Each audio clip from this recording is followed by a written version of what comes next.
Bienvenido, hijo. Ven a conocer a tu hermanita, dije cuando Miguel, mi hijo, entró a la habitación poco después del parto. Él se acercó a la cuna y miró al bebé con una expresión extraña, como si viera algo que los adultos no podíamos percibir. Su rostro cambió de inmediato y, con una seriedad que me estremeció, dijo: «Ese bebé no es de mamá».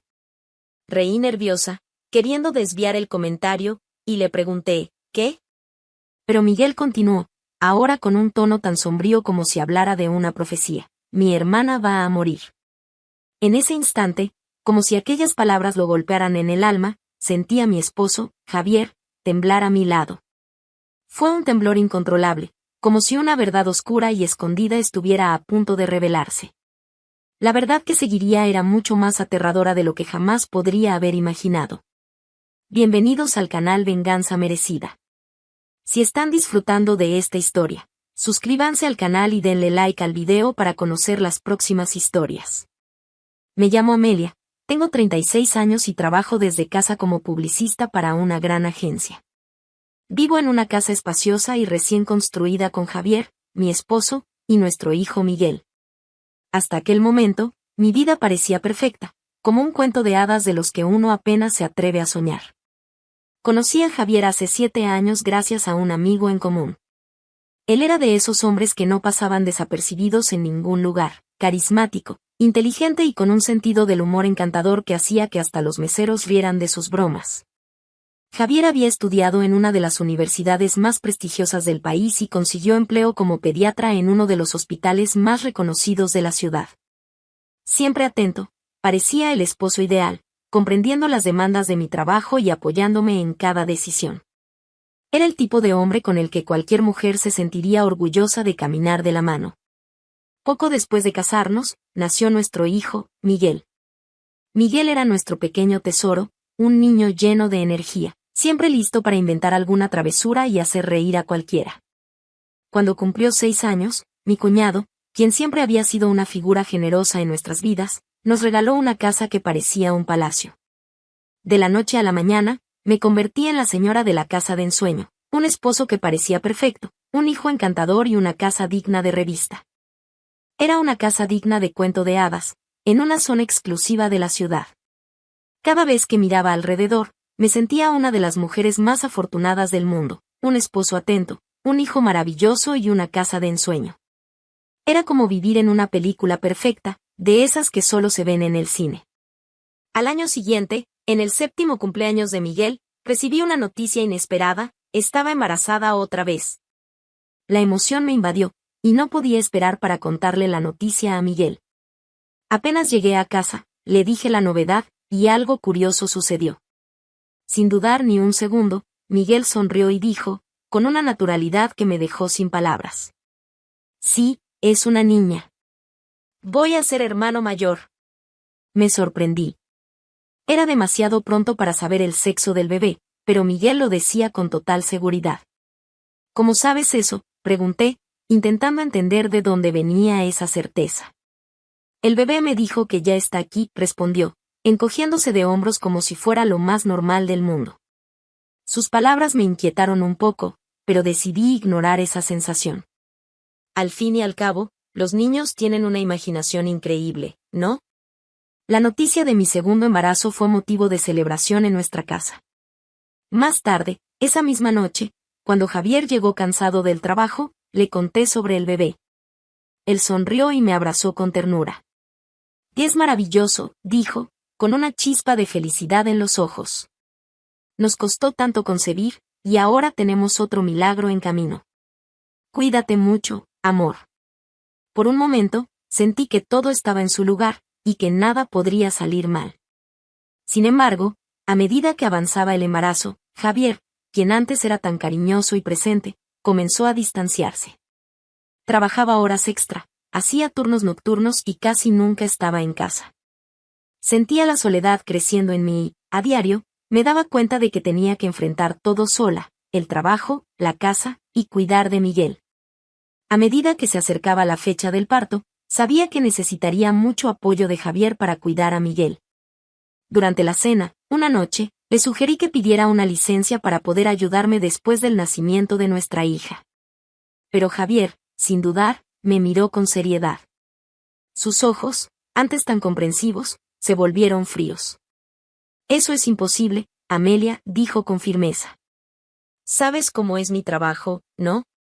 Estamos cortos de personal en el hospital. No puedo tomar una licencia ahora. Respiré profundo y, en un intento por suavizar la situación, sugerí, ¿y si pedimos que tu madre venga a ayudarnos después del nacimiento? Para mi sorpresa, Javier rechazó la idea con una dureza inusual. No tiene tiempo, contestó secamente, y el aire se volvió pesado. Aunque algo en mí no estaba convencido, acepté llamar a mi madre. Y aunque intenté seguir adelante, no pude evitar sentir que Javier se alejaba más cada día. Javier siempre adoró a Miguel, pero con su apretada agenda, la mayor parte de los cuidados de nuestro hijo caían sobre mí. Equilibrar el trabajo, las tareas de la casa y cuidar de Miguel era desafiante, pero lograba hacerlo día tras día. Sin embargo, con la llegada de Eva cada vez más cerca, la soledad y la falta de apoyo se sentían como un peso constante sobre mis hombros. Al final, decidimos que mi madre vendría para ayudarnos después del nacimiento de nuestro segundo hijo.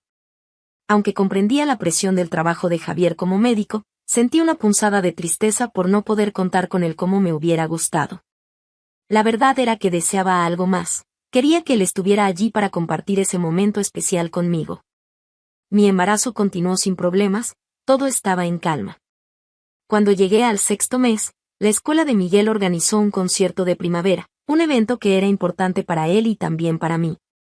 Con la esperanza de que Javier pudiera acompañarnos, le pedí que intentara tomarse el día libre. Para mi alegría, él prometió que estaría allí. Sin embargo, el día del concierto, mientras me preparaba para salir con Miguel, sonó el teléfono. Era Javier. Amelia, lo siento mucho, pero no podré ir. Una emergencia en el trabajo. Te prometo que lo compensaré después. Sentí una profunda punzada de decepción, pero me esforcé por no mostrarlo frente a Miguel. Está bien, Javier. Nos ocuparemos de esto. Nos vemos más tarde. Vi el espectáculo sola, manteniendo una sonrisa para Miguel, pero la ausencia de Javier pesaba en mi corazón como una piedra. Él había prometido estar allí, y la ruptura de esa promesa dejó un vacío en un día que debía haber sido feliz. Después del concierto, llevé a Miguel a casa, y mientras él jugaba, las dudas comenzaron a devorar mi mente. Ya era tarde, y Javier aún no había llegado. Sentí una oleada de determinación para confrontarlo y comprender qué estaba sucediendo realmente. De repente, mientras ordenábamos la sala, Miguel señaló la televisión y dijo, «Mamá, esa señora es amiga de papá». Miré la pantalla, que mostraba la repetición de un programa de variedades. Allí estaba una celebridad sonriente, aplaudiendo con esa expresión encantadora y un poco artificial. Pensé que Miguel solo estaba diciendo algo de niño y no le di importancia. «¿Amiga de papá?», pregunté, sin quitar los ojos de la pantalla. «Debes estar confundido, Miguel». Él insistió, con la seguridad de un niño convencido, «Sí, mamá. La vi con papá».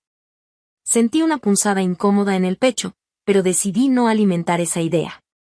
Cuando Miguel se fue a dormir, Javier finalmente llegó.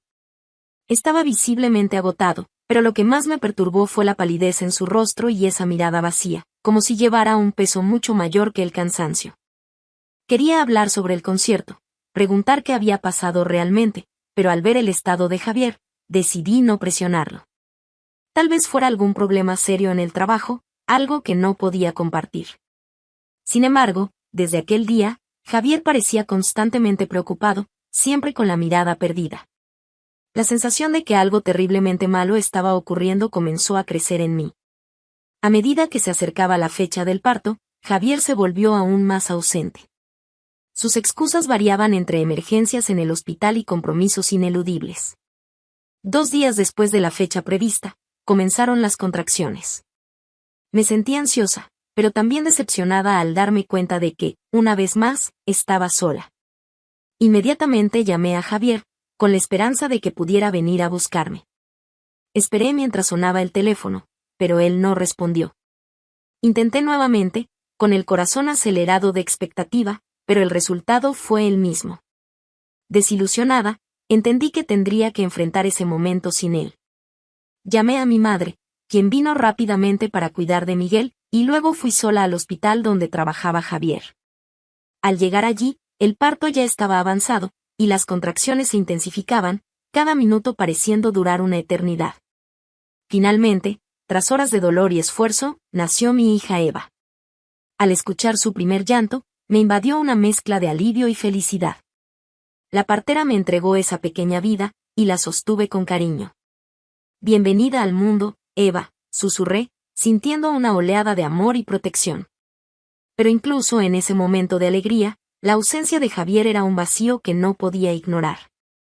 ¿Qué podría ser tan importante como para alejarlo de uno de los momentos más significativos de nuestras vidas? La respuesta llegaría, pero de una manera que jamás imaginé. Noté una pequeña marca de nacimiento roja en la espalda de Eva, un detalle que parecía inofensivo, pero que de alguna forma quedó grabado en mi mente. Después de entregarla de nuevo a la partera para los cuidados posteriores, volví a mi habitación y caí en un sueño profundo, exhausta. Horas después, desperté con la sensación de que algo estaba mal. Al abrir los ojos, vi a Javier a mi lado, mirándome con una expresión que no lograba descifrar. ¿Había una mezcla de aprensión y culpa? Antes de que pudiera preguntar, rompió el silencio. Perdóname, Amelia. No pude estar aquí. Fuiste increíble en el parto. Su voz era suave, pero había algo en su tono que me dejó intranquila. Con un alivio forzado, intenté sonreír, convenciéndome de que todo estaba bien. La ternura en sus ojos parecía genuina, pero una sombra rondaba sobre él, una sombra que no podía ignorar. En ese momento, la partera trajo al bebé de regreso. Javier, en un gesto rápido, se ofreció: voy a buscar a Miguel. Estará tan emocionado de conocer a su hermana. Mientras él salía de la habitación, observé a Eva dormir tranquilamente en mis brazos. Ella era perfecta, pero una inquietud persistente me perturbaba, algo que no lograba ignorar. Poco después, Javier regresó con Miguel, y mi corazón se llenó de alegría al ver la curiosidad y la emoción reflejadas en su rostro. Miguel, fuiste un gran hermano mientras estabas en casa. Mira, aquí está tu hermanita, Eva, dijo Javier, con una sonrisa que, aunque cariñosa, tenía algo de extraño, como si estuviera actuando. Pero lo que sucedió a continuación me tomó completamente por sorpresa. Al mirar al bebé, Miguel frunció el ceño, como si estuviera confundido o perturbado. Se acercó lentamente, observándola con atención, y luego dijo con una firmeza aterradora: ese bebé no es de mamá. Sentí que el estómago se me revolvía. ¿Qué?, pregunté, sin entender lo que quería decir. La frase de Miguel, tan simple y directa, me dejó desconcertada, como si cada palabra fuera una acusación velada. ¿Cómo podía decir algo así? Pero, antes de que pudiera reaccionar, Miguel comenzó a llorar. Las lágrimas corrían por su rostro mientras repetía, en tono desesperado, una frase que sonaba como una sentencia: mi hermana va a morir. El terror en la voz de Miguel era palpable, cada palabra perforaba mi corazón como una daga. Miguel, ¿qué está pasando?, pregunté, intentando calmarlo, pero el pánico en su voz solo aumentaba. Lo abracé con fuerza, intentando ofrecerle consuelo, pero él continuaba repitiendo las mismas palabras, aterrorizado. Necesitaba respuestas. ¿Qué, al fin y al cabo, estaba pasando? Miré a Javier buscando apoyo, pero lo que vi me dejó aún más asustada. Su rostro estaba pálido, y él temblaba visiblemente. Evitaba mi mirada, como si estuviera intentando ocultar algo. Javier, ¿qué te pasa? ¿Estás horrible?, pregunté, con la voz temblorosa y el corazón desbocado de miedo. Yo, tengo que arreglar algo, dijo de repente, evitando mirarme y saliendo apresuradamente de la habitación, dejándome con una sensación de vacío y una creciente ansiedad. La reacción extraña de Javier y las palabras de Miguel solo aumentaban mi certeza de que algo terrible estaba sucediendo, algo que no lograba comprender. En cuanto mi madre llegó y se llevó a Miguel a casa, la inquietud dentro de mí creció aún más.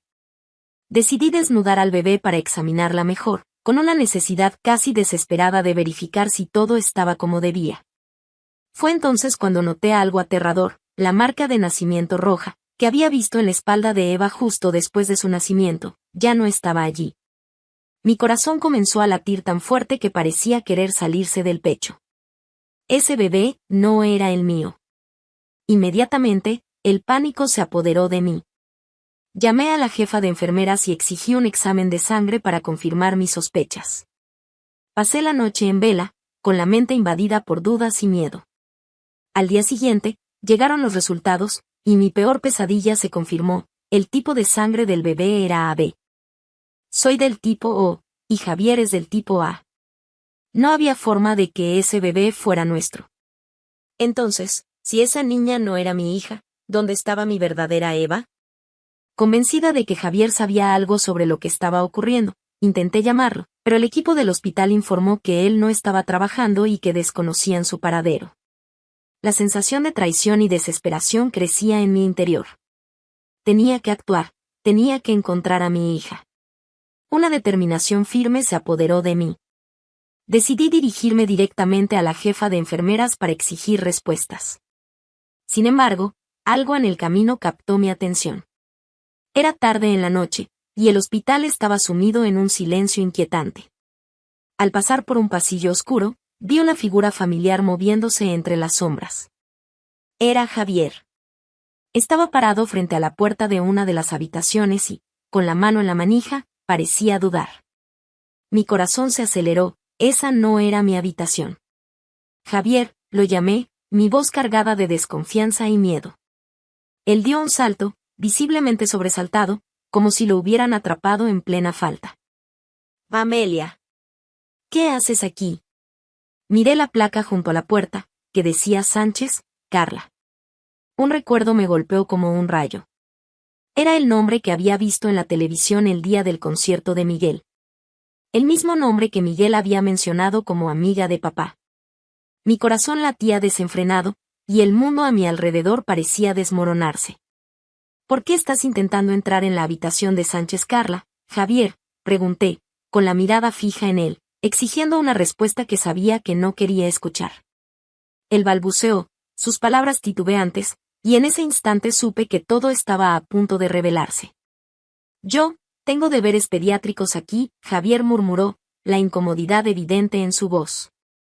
Pero ya no había lugar para excusas. Apreté su mano con fuerza, ignorando su intento de escapar, y lo arrastré hacia dentro de la habitación de Sánchez. Vamos a resolver esto ahora, sin más mentiras, declaré, mi voz cargada de una furia que ya no podía contener. Dentro de la habitación, Sánchez estaba sentada en la cama, con el rostro fruncido en una mezcla de irritación y desprecio. ¿Quién es esta mujer? ¿Una fan? Sáquenla de aquí, ordenó con desdén, sin siquiera molestarse en reconocer quién era.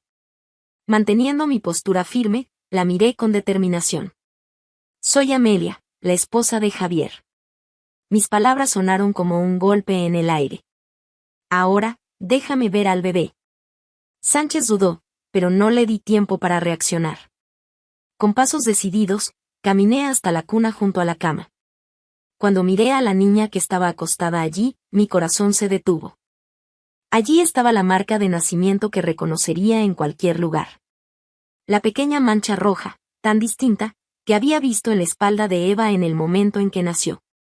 «No toques a mi bebé», exclamó Sánchez, levantándose rápidamente, tratando de proteger a la niña. Pero yo ya sabía la verdad, y mi voz tembló de emoción al declarar, «Esa bebé es mía». Javier, ahora sudando de nerviosismo, intentó intervenir. «Amelia, estás estresada. Los tipos de sangre de los bebés pueden cambiar, y la marca de nacimiento puede ser una coincidencia. Podemos resolver esto con una prueba de ADN».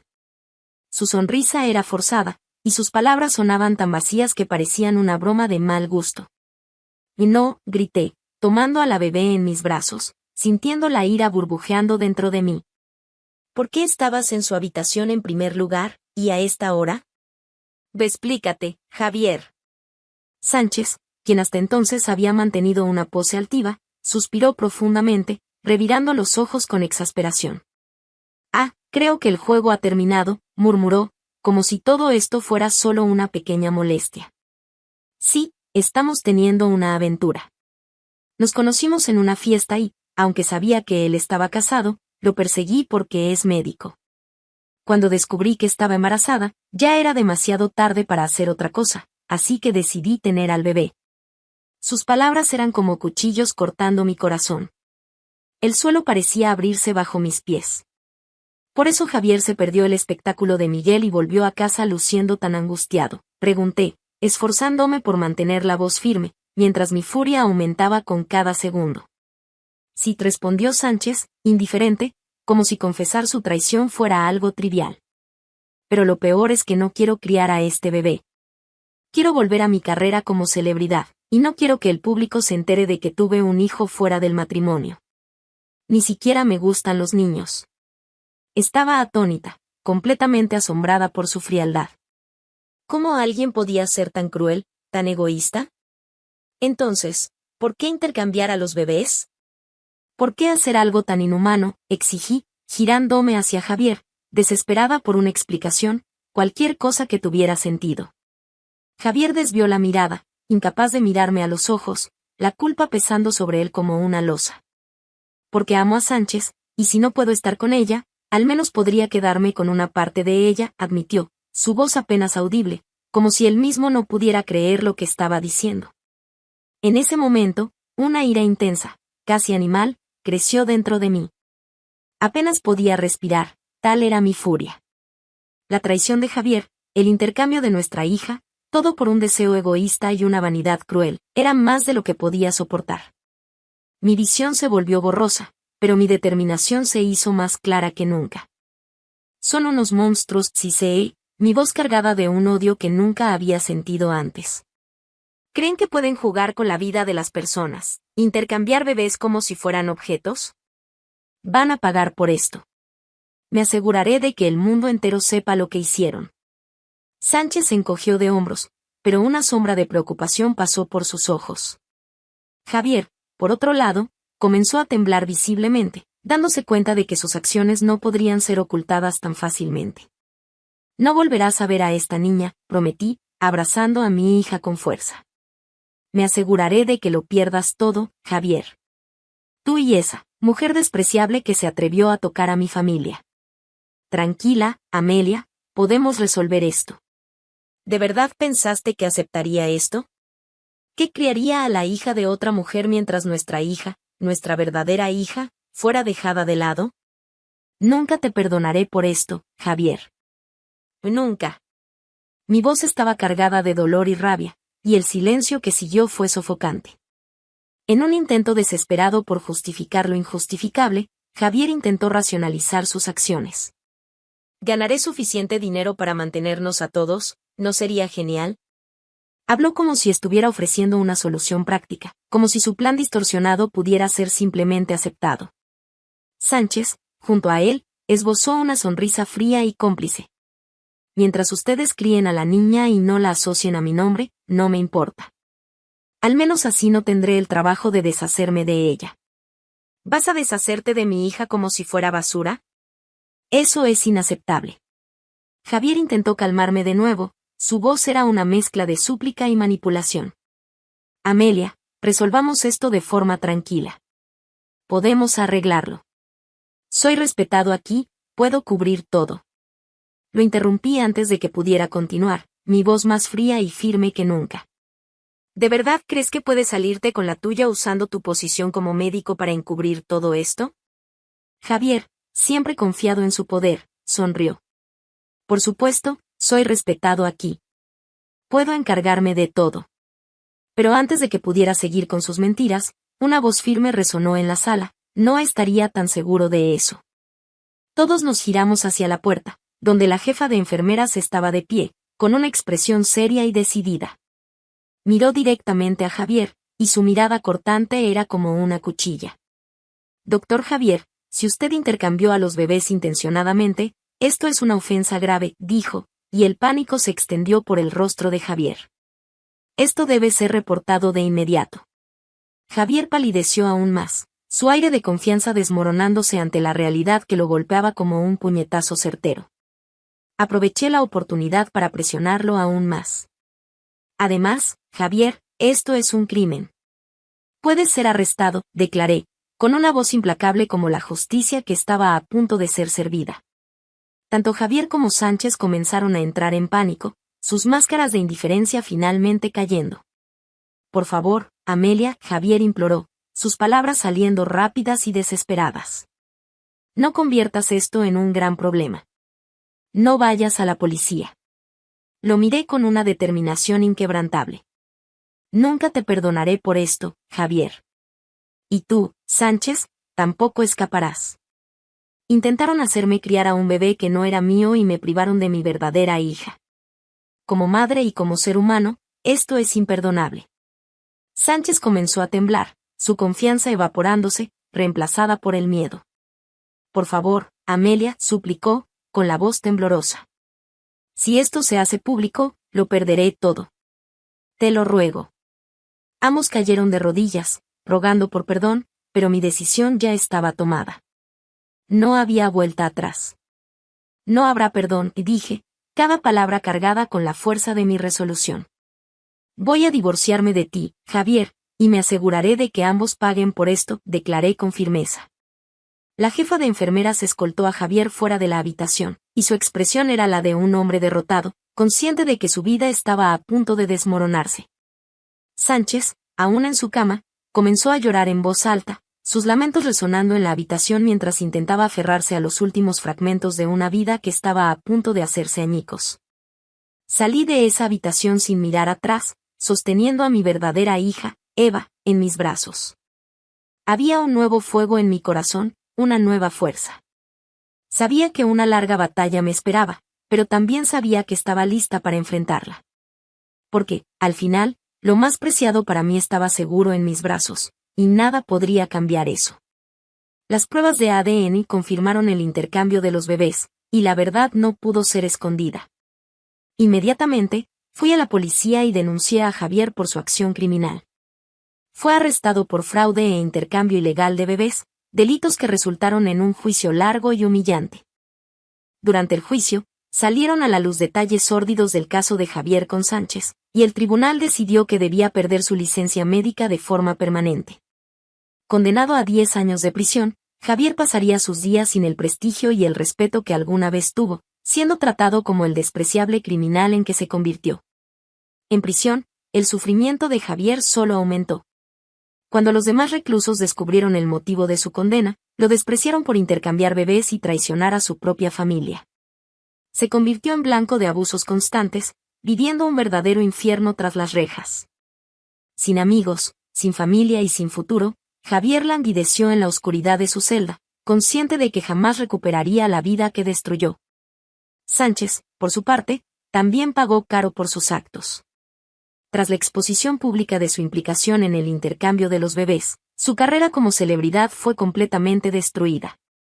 Perdió todos sus contratos publicitarios y fue abandonada por los amigos de la alta sociedad que antes la aclamaban. La prensa fue implacable, y Sánchez se convirtió en el centro de un escándalo que la perseguiría por el resto de su vida. Además, la demandé por daños morales, y el tribunal determinó que debía pagarme una indemnización millonaria. Sin recursos para saldar la deuda, se vio obligada a vender todas sus pertenencias y terminó viviendo en la pobreza. Incapaz de soportar la presión, Sánchez desarrolló problemas de salud mental y fue internada en una institución psiquiátrica, donde pasaría sus días sin dignidad, recordando todo lo que había perdido. El bebé de Sánchez, rechazado por su propia madre, fue entregado a los padres de Javier. Sin embargo, ellos también renegaron de su hijo, negándose a tener cualquier contacto con él. La niña creció sin conocer la verdad sobre los crímenes de sus padres, pero la vergüenza y el estigma permanecerían en su familia para siempre. En cuanto a mí, después de la prisión de Javier, obtuve la custodia total de mis 2 hijos y utilicé la indemnización que recibí de Sánchez para asegurarles el mejor futuro posible. Además, como parte del acuerdo judicial, Javier fue obligado a pagar una pensión mensual de $5,000 para cada uno de nuestros hijos, incluso después de su liberación, lo que garantizaría que nunca se recuperara financieramente. Filtré toda la historia a la prensa, asegurándome de que tanto Javier como Sánchez fueran recordados eternamente como los monstruos que realmente eran. Sus nombres se convirtieron en sinónimo de traición, y cualquier posibilidad de redención fue completamente destruida. Por mi parte, reconstruí mi vida y encontré la felicidad al ver a mis hijos crecer fuertes y unidos. El vínculo que tenemos es inquebrantable, y cada día agradezco tenerlos conmigo. La venganza fue amarga, pero necesaria, y ahora puedo finalmente vivir en paz, sabiendo que aquellos que intentaron destruir mi vida recibieron lo que merecían.